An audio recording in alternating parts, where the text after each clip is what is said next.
Good morning. It's January 27, 2021. This is the Gold Spot. I'm Steve Rand. I'm here with Eric Sepanek. And Eric, something rather unusual happened this week. The former Fed chairwoman, Janet Yellen, was now introduced as the Treasury Secretary. So we have an interesting dynamic here, and I wanted you to kind of explain that a little bit to the viewers.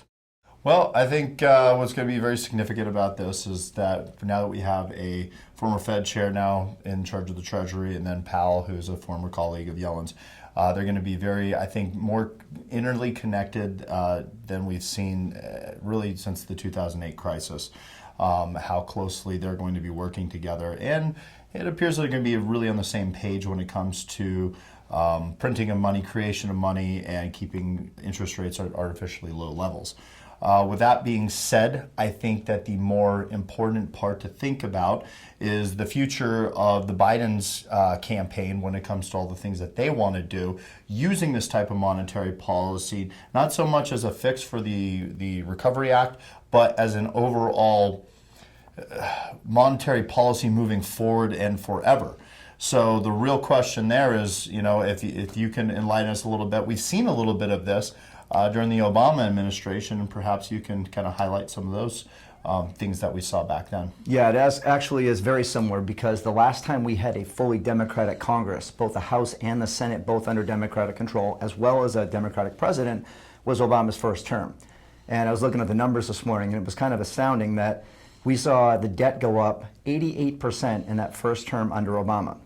To put that in perspective, that would put us at just over $50 trillion from where we are currently.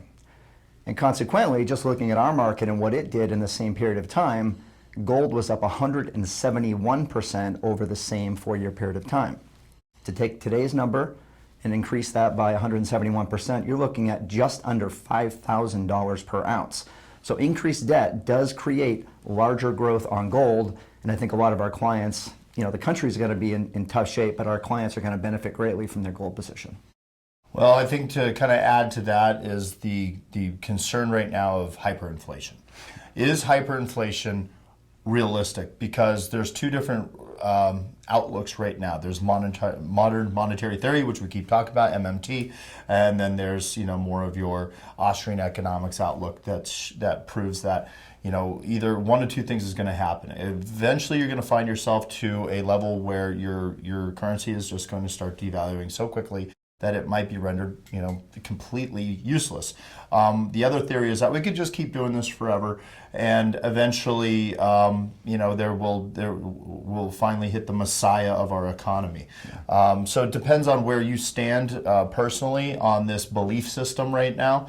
But we're going to find out, because it appears that we are definitely going to test these waters of printing infinitely and forever. Yeah, the numbers don't lie. Thanks for joining us again. We'll see you again next week on the Gold Spot.